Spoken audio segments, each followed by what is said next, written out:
Hello everyone, welcome back to Mathematics. So today's video will be focusing on this year's trial paper for Kedah, and we are going to paper 1. Alright, so without wasting time, let's discuss this paper together. Question 9 focuses on differentiation, and in part A we have this weird looking graph here, and it asks us whether the limit where x approaches to 0, does it exist or not? Okay, so when x equals to 0, it would be here, and you can see that for this line, the graph does not connect with each other. It ends with -1, but then it starts at 1, which is a bit weird. Okay, so for limits to exist, the condition is the graph must be continuous. Right, so continuous meaning it does not have breaks in between. It must be smooth.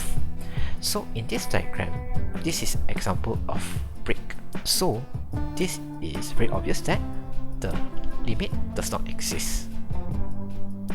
Okay, but how do we write this situation in 2 words? Because we need to justify. Right, so to find these limits, right, we need to approach in 2 different ways. The first way is to approach to the left side. Okay, from the left side, we have seen that the limit is -1. And if we approach from the other way, which is from the right side, the limit is 1. So if we approach both ways, both are different values. So here we can justify in this way.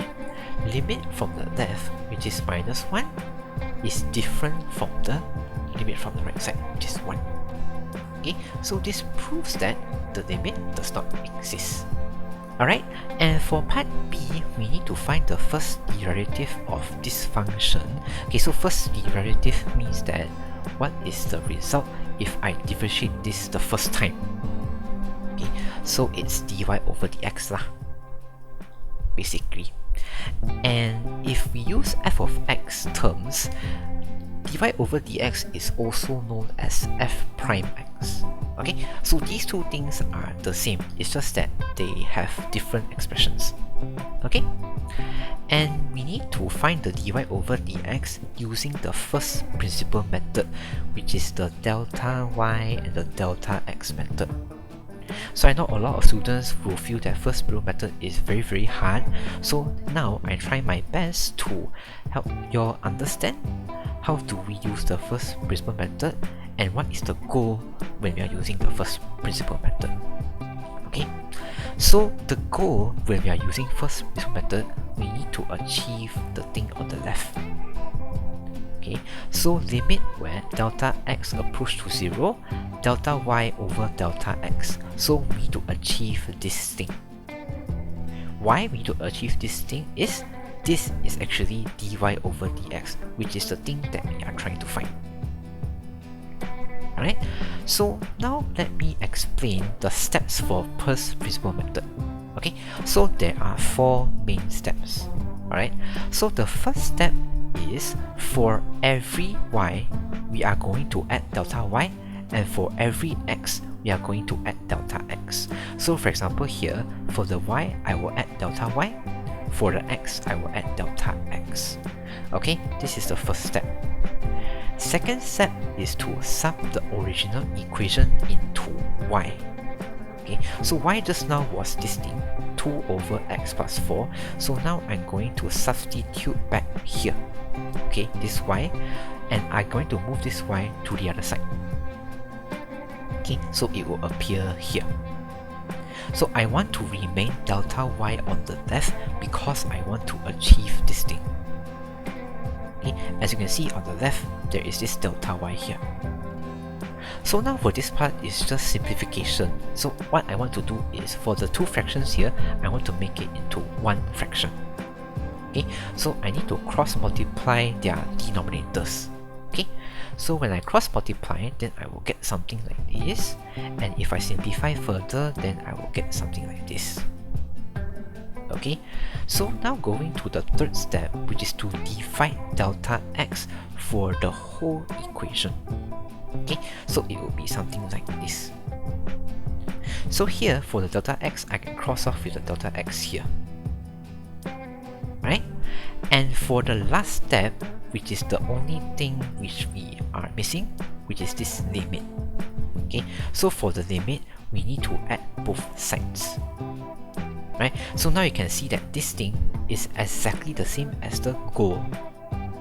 So later on, we can change this to become dy over dx. Alright? But for the right side here, for the delta x inside this thing here, we will change all of them to the limit, which is 0. So this delta x will disappear. It will change to 0. Alright? So now you can see that the denominator, we have 2x plus 4. So we can combine them to form x plus 4 and then square. Right? So the rest of the things will not change on the right side, and for left side it will change to dy over dx. Okay, so this is the final result and it's our answer. Right, so a thing I would like to let you all know is for the question here, the way they put the function is f of x. Okay, so when we differentiate, it should be f prime x. Okay, so for dy over dx here, we need to change it to f prime x later on. Okay, to make sure we have the same expression as the one in the question. Alright, so this is the first principal method. Question 10 goes back to the chapter functions, and in part A1, we need to find the relation between h and k. So according to the dialogue of these two teachers, the first teacher says that 5 over x is the image of x under h. Right? So this means that x is the object, is the input, and 5 over x is the image or the output. Okay, so this means that if x I put into h, I will get 5 over x. Alright, so in function terms, you write it in this way. So if I put x inside h, I will get 5 over x. And the second teacher says that x is the image of 5 over x using the function k. So this is like the other way around. So if you want to write it in function terms, it will be something like this. 5 over x I put inside k, I will get x. Right, so what is the relationship between these two? Okay, so let me combine these two diagrams together. So as we know, if x I put into h, I can get 5 over x. But here it says if I use the same thing, which is 5 over x, I put into k, right? I put into k, I will get back x, which is the initial thing I have before. So this means that h and k are actually inverse of each other. So the function of h is the inverse function of k. So in part 2, we need to represent the two functions here using the same arrow diagram, okay, which is something similar to this. Okay, so we are going to draw two circles first, one representing x, one representing 5 over x, and then you need to draw the dot here because we are going to draw arrows and we need to connect these two dots. Okay, so going from x to 5 over x would be drawing this arrow, and here we need to put the function h, right, which is similar to here.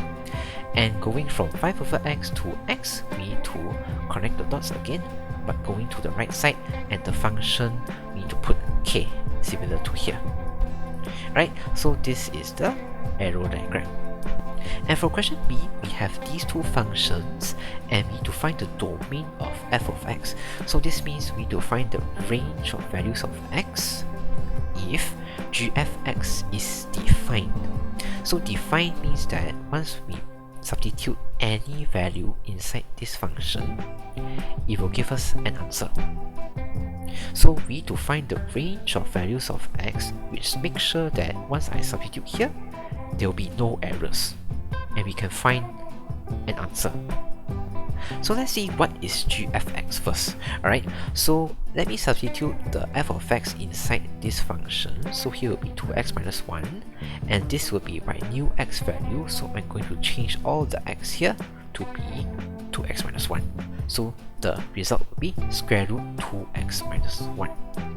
Alright, so to make sure this is defined, we need to make sure the things inside the square root must be greater than or equal to 0. Right? This thing cannot be negative, otherwise it would be undefined. Right? Which is something like this. This is undefined. Okay, so we need to find a range of values that satisfy this criteria. So if I rearrange this, then I can find that x is greater than or equal to 1 over 2. Right? So this means that for all the values of x which is greater than this number, if I substitute here, I can get an answer. Right? You all can try it out. Okay, so for example, if you substitute 1 over 2 here, you will get 0, which we have an answer.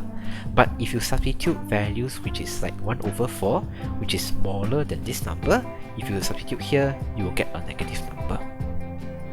Alright? So the answer will be x is greater than or equal to 1 over 2. Question 11 focuses on permutations and combinations, and in part A, we need to find the total number of ways to arrange the word proton, and according to these two conditions. Alright, so before we solve the questions, let's identify all the formulas that we need to know when we arrange items, which is in this table. Right, so recall back, we have two types of arrangements. So one type is we are arranging the items in a straight line, and the other type is we are arranging the items in a circle. And these are the common conditions when we are arranging the items. So sometimes we arrange all of the items, sometimes we only arrange some of the items, and sometimes we need to arrange identical items, which is the items which are exactly the same. Right?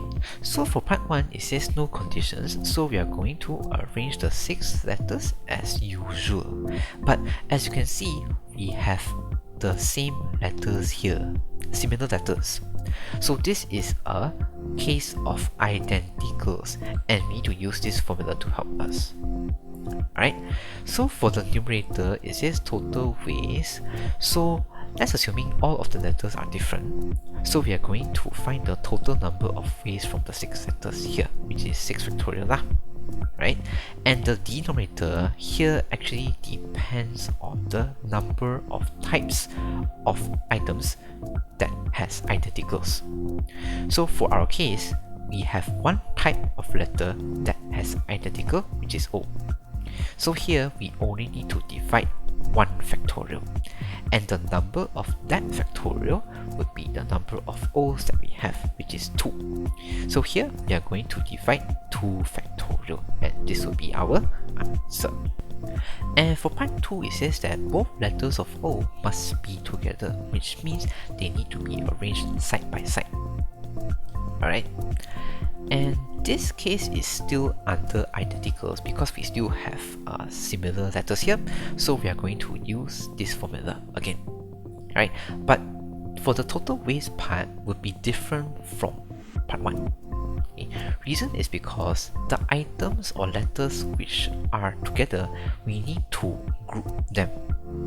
So by grouping them, the items inside the group would be considered as one item only. So here we have 2 letters, means they'll be considered as one letter.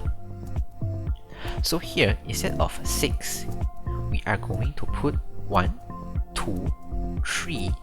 Again, this is considered as one letter. 4, 5. So here will be 5 factorial. We are arranging 5 letters here. Alright, and now we are going to focus on the things inside the group. So here we have 2 letters, so here we are going to multiply 2 factorial. And since these two letters are identical, so we are going to use the same technique in part 1, which is to divide 2 factorial, and this would be our answer. So a funny thing you will notice is here we have 2 factorial and here we have 2 factorial. So technically the 120, our answer, is just coming from 5 factorial. But why? Okay, reason is because just now in the group, just now I've mentioned that they can change their places, right? That's why we put 2 factorial, right? But if we change their places, it wouldn't make a difference because they are identicals. They are the same letters. So if we change their position, it will still be the same. So it doesn't affect the total number of arrangements. That's why the 120 here only comes from the 5 factorial. Right? But don't worry, if you wrote this in exam, it won't deduct your marks. Right? It won't. So yeah, this one I'm just trying to explain why here we have 2 factorial and 2 factorial and why the answer only comes from 5 factorial. Okay? It's just to explain to you all. Okay? And here I will skip part B first. I will go to part C. Okay, so here we are finding the number of different arrangements if all of the 6 models here are arranged in a circle, right? In a circle, and it says that x50 and x70 models must be next to each other, which means grouped lah, which is similar to this case. Okay, so example of the arrangement would be something like this. So I took the initials for all of the models here to give you an example. Okay, and the x50 and x70, we need to group them. Right, so as you can see, we are arranging in a circular manner and we are arranging all 6 models.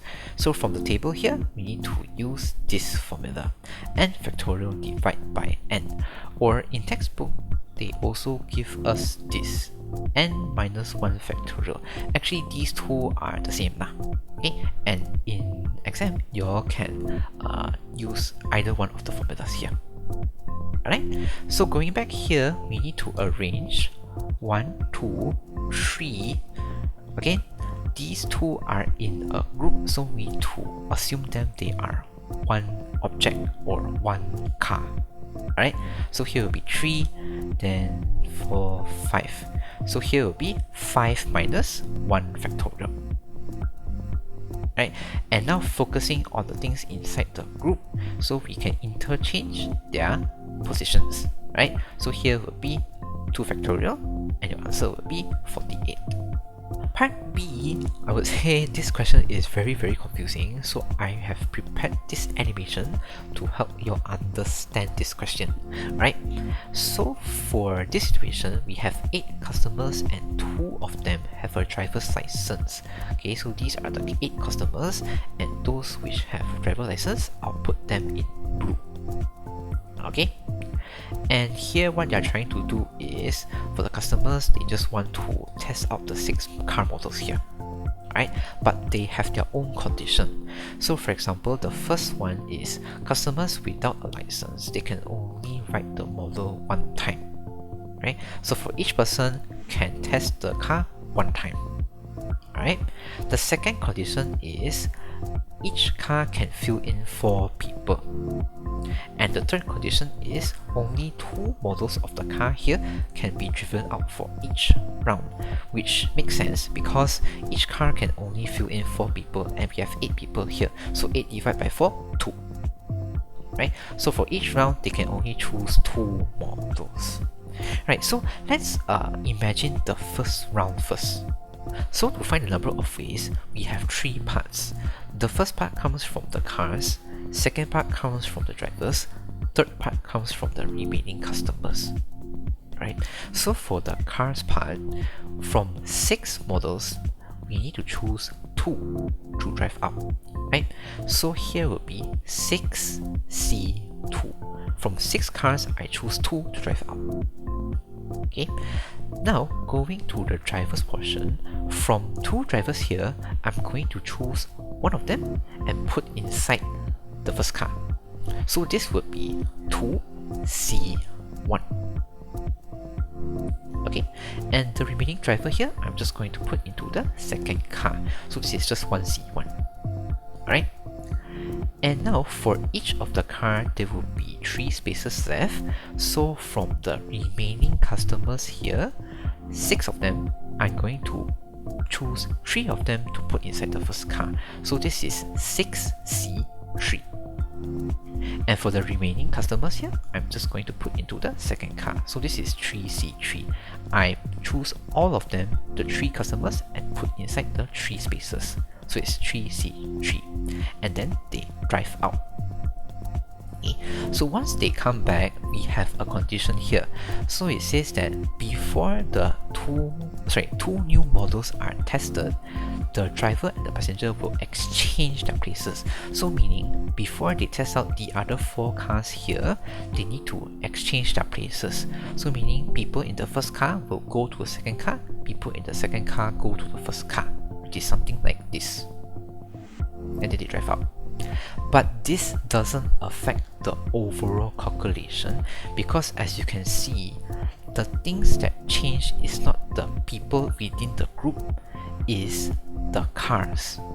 They are changing their cars. So this part is already included in the 6C2. That's why we don't need to put or add any extra calculation here. Right? So for round 1, the number of ways is 600. And you will notice that I only use C, because here we are just choosing the people, we are not arranging them. So going to round 2, same thing as well. So we're going to look at the car part first. So from 4 models, we are going to choose 2, so it's 4C2. And now for the driver's part, I choose one of them and put inside the first car, so 2C1. And this driver I'm going to put in the second car, so it's 1C1. And then for the 6 remaining customers here, I'm going to put 3 inside the first car, so it's 6C3. And the 3 remaining customers, I'm going to put in the second car, so it's 3C3. And then they drive out, and then they change their places and drive out again. So the total number of ways for round 2 is 240. And this also applies for the last round. Okay, so from 2 car models here, I choose all of them to test out, so it's 2C2. And the remaining things would be exactly the same. Okay, so from 2 drivers, choose 1, put inside the first car, the remaining driver put inside this car, and then the remaining customers, choose 3 of them, put inside the first car, and the remaining of them put inside the second car, and then they drive out, and then they exchange their places and drive out again. So for the total number of ways would be 40 for round 3. So the total number of ways or combinations would be 880. Question 12 comes from linear law, and here we have a non-linear graph because this line is a curved line. And in part A, we need to sketch the graph of a straight line using this axis. Okay, so graph of a straight line meaning a linear graph. So this means we need to transform this non-linear graph to become a linear graph. Alright, so let's prepare our axis first. So y-axis is y squared, x-axis is square root x. And now we need the points from this original graph. So now the values are in x and y. So what we need to do for the values of x and y is, for x we need to square root them, for y we need to square them, because we need to adjust to our new axis here. Okay, so once we adjust, it would be something like this. So for example, for point A, 64 I need to square root to become 8. For the 2, I need to square to become 4. Right? And because we need to draw a straight line, so I'm going to join these 2 points by drawing a straight line. And for part B, we need to find the equation of best fit line. So here we have a non-linear equation, so now we are going to change it to the linear equation, which is this: y equals to mx plus c. Okay, and everything in big letters. So from the linear graph here, we already know that for the big Y, it is y squared. For the big X is square root x. right? So what we need to do is to adjust this equation to be y squared on the left. So here I can remain it, and here the square root x must be on the right side. So for the p square root x here, I'm going to move it in front. And for the 9, I'm going to put it to the right side and minus with this value, so it's negative 8. So we know the y-intercept value already. But now the issue is we don't have the gradient value yet. Right? So we are going to use the graph here to help us find the gradient. Right? So we can use the gradient formula. So y1 minus y2, x1 minus x2. Then our gradient will be 3 over 2. So our best fit line would be this equation. First question in section B, coming from quadratic functions, and here we have a volleyball serve function where x is the distance from the end line of the court. But where is this end line from the diagram here? So let's look at the coordinates given here. So this is the position of the volleyball, and you can see that the value of x is 0. So when x is 0, this means that the volleyball does not have a distance from the end line of the court. Okay, so to clarify, this distance is called the horizontal distance. Yeah, it's not the vertical distance. It's not from here to the ground. It's this distance by looking at left to right. Okay.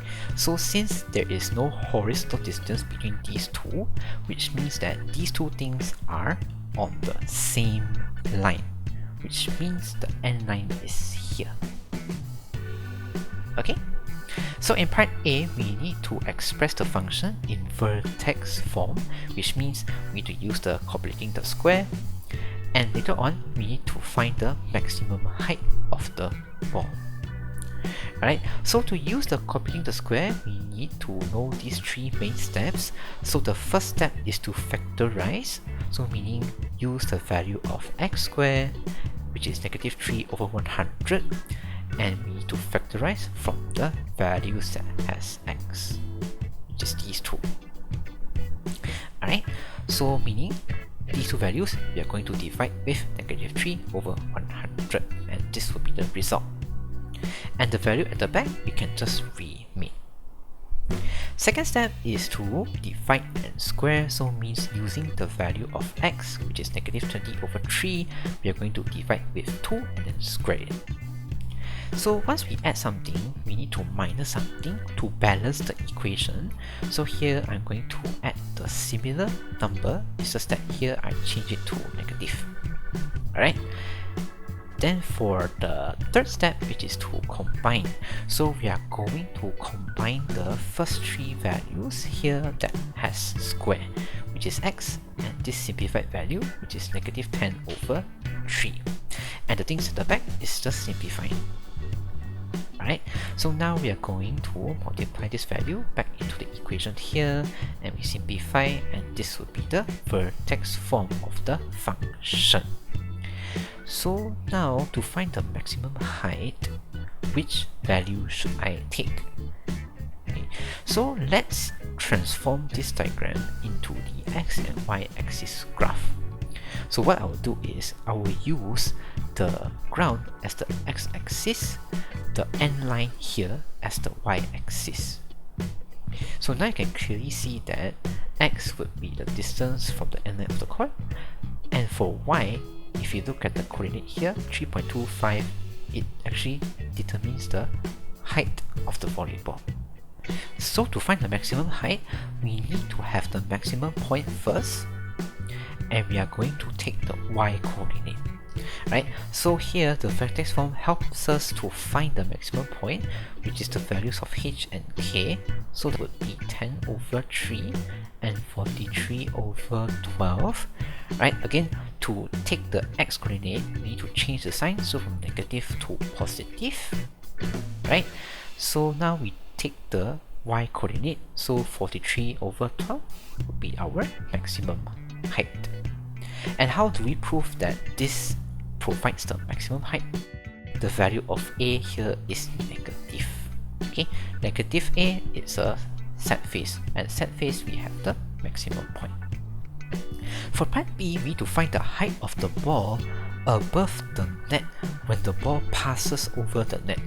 Okay, so this means the ball is already above the net and we need to find the distance of the ball to the net, okay, which is this small distance here. So here we are finding the height of the ball, so means we need to find the value of y. And this means we need to have a value of x first, right? So as we know, this net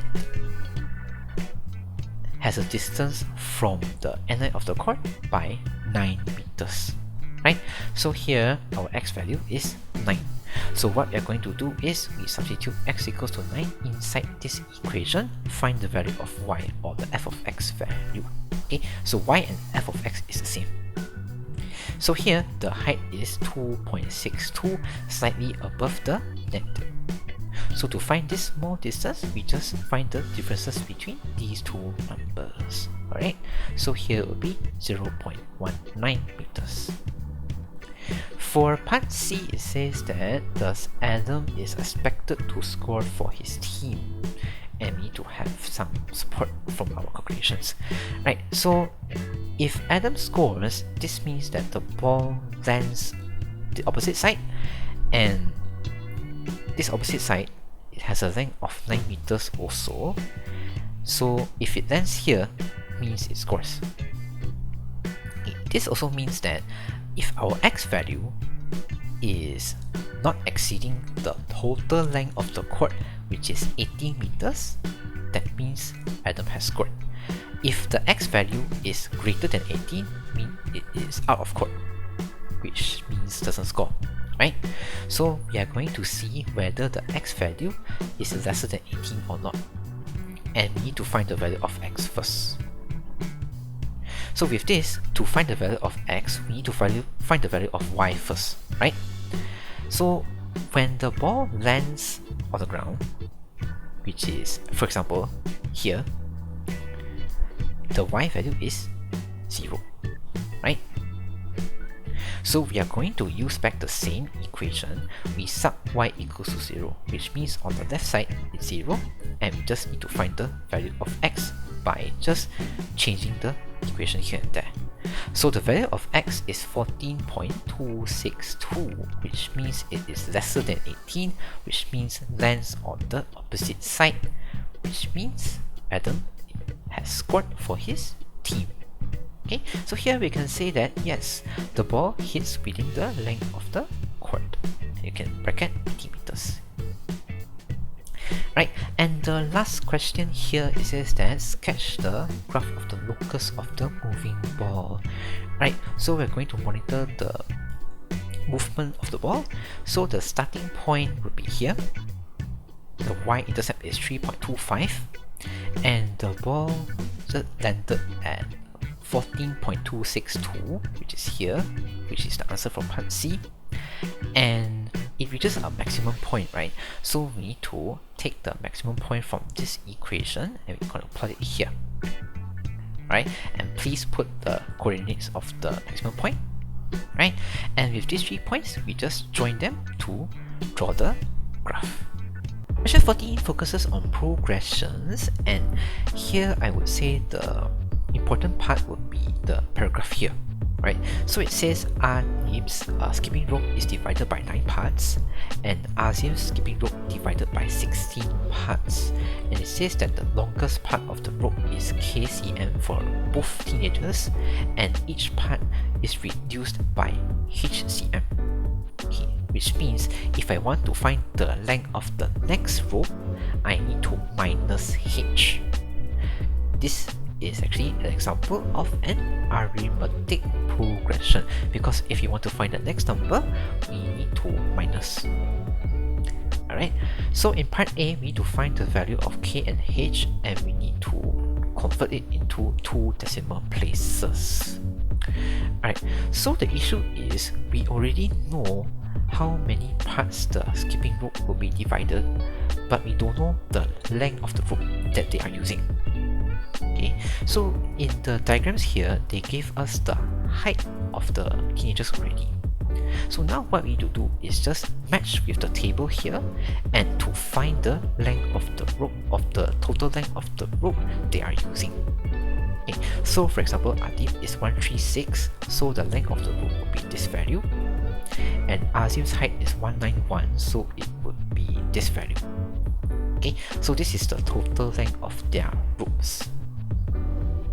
Okay, so now we know their total length of the ropes, and we want to find the value of K and H, so we can use the SN formula from AP, because again we have the total length of the rope. So now let's gather all the information of the skipping ropes from the two teenagers here. So we have the number of parts, we have the total length of the rope, so now we just need to find the value of K and H. So K is actually the A, the first term, because as you see here, K is the longest part of the rope, and for the subsequent ropes we are minusing the length. Okay, so K would be A, and H will be naturally be D, because H is actually the differences between the two ropes, so it should be D. Alright, so now with the information that we have, we just substitute inside the formula here, right, for the two teenagers. So once we substitute and we simplify, we will get two equations. Okay, so for this equation, I'm going to rearrange to put K on the left side. Reason is because I can substitute this thing into here. So this thing into K, right? So now we simplify again to find the value of H, where H is negative 1.33. Again, we need to make it into two decimal places. Right? So once we have the value of H, we substitute inside here and find the value of K, which is 29.03. And for part B, we have another teenager where the length of the last part of the rope is this value, and we need to find the teenager's height. Alright, so in this question, to find the height, we need to have the length of the rope first, the total length of the rope. But to find the length of the rope, we need to know the number of parts of the rope, right? Otherwise, we cannot find the total length. Okay, but the only thing we have is the length of the last part of the rope, which actually we are lucky, because the last part of the rope helps us to find the number of parts of the rope. So for example, if let's say the fourth part is the last part of the rope, this means we have in total 4 parts of the rope. So now what we need to do is to figure out the position of this rope. Is it the first one, the second one, the third one, and so on? In other words, we need to find the value of n from Tn. Okay? And the value of this Tn is 15.73. So we are going to equate it with these two things together and find the value of n using this formula from arithmetic progression. Alright, so here it says hence, so I assume that for the values of A and D, we are going to use the answers in part A, okay, which is these two. So we are going to use the formulas, substitute the information that we have inside it, okay, and find the value of n, which is 11. So this means that the last part is the 11th part of the rope. So in total, we have 11 parts. So now we can find the length of the rope using this formula. So for the value of n, we'll substitute 11. Okay, and we find the total length of the rope, which is 246.18. So now we can use the table to find the height of the teenager. So according to this value, it should be this range, right? Because this value is greater than this number, but it is lesser than this number, so it should be this row. Okay, so the height of the teenager would be this range, 147.32 to 160.02 cm. Last part of the question coming from integration, and in this diagram it describes the movement of the ship and the two cameras here.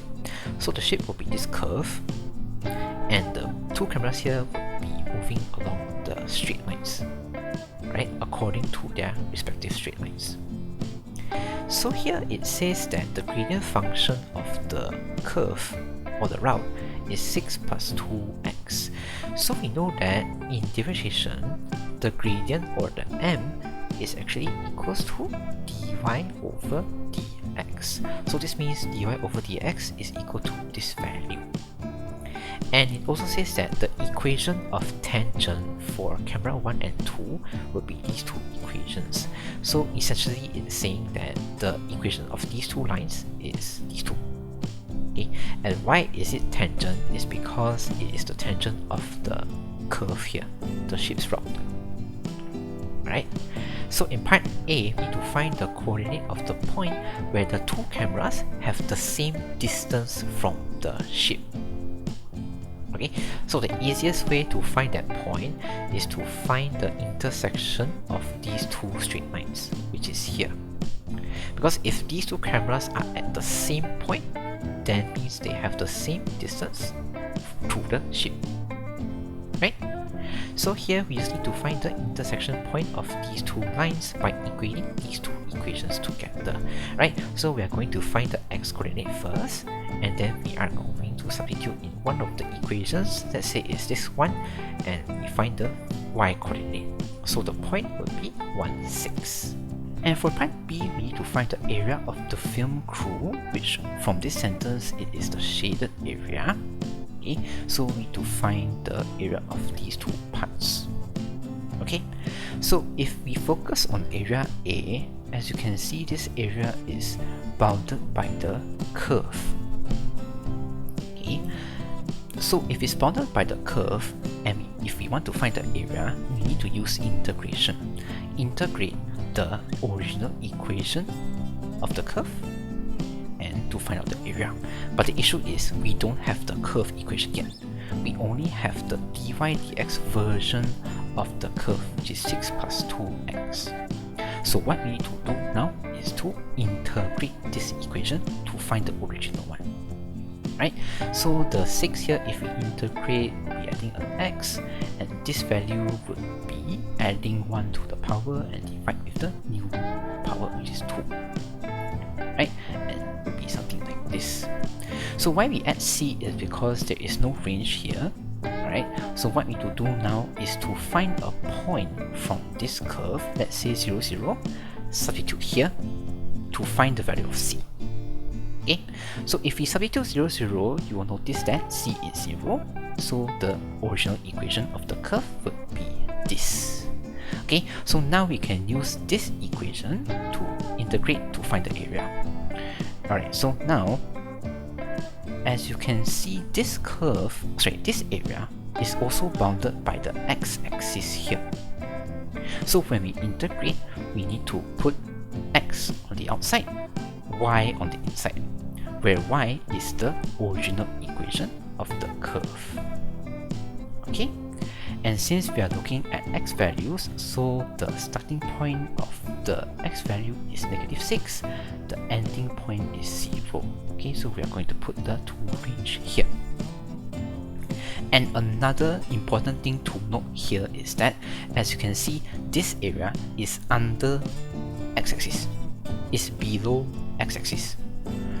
So if it's below, the area would be a negative value. Okay, so later on I will show you. Okay, so if it's below and it's negative value, we need to add a modulus for it. Okay, otherwise your area will be negative and we will get the wrong answer.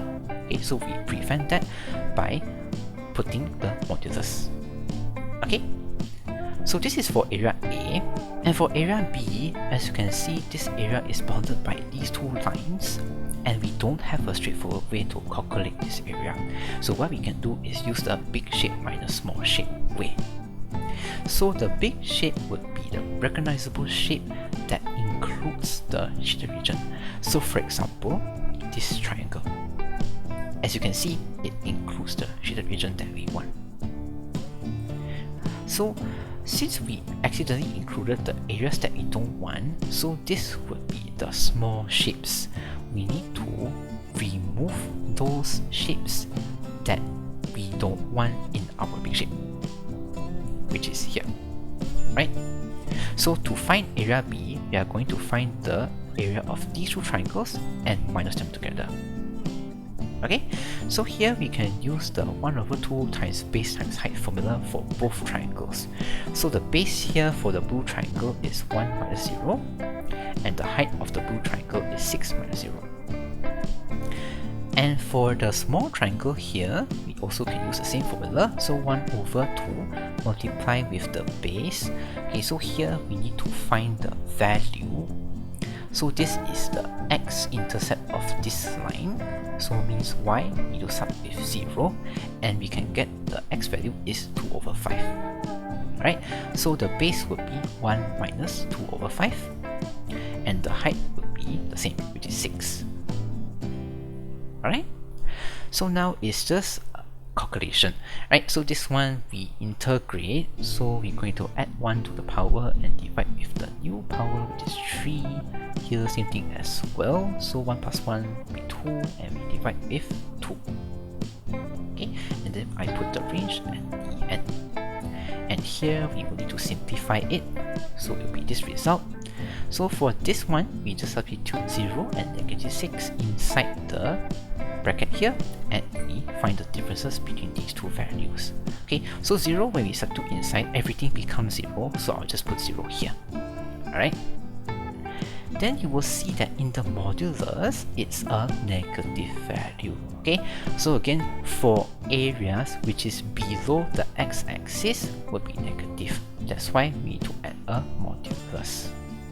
So when we simplify this, then you get our answer, which is 186/5. Alright, and with that, we have completed the discussion of this paper. And I know that now is the SPM period, so I wish you all the best on your upcoming papers and the test.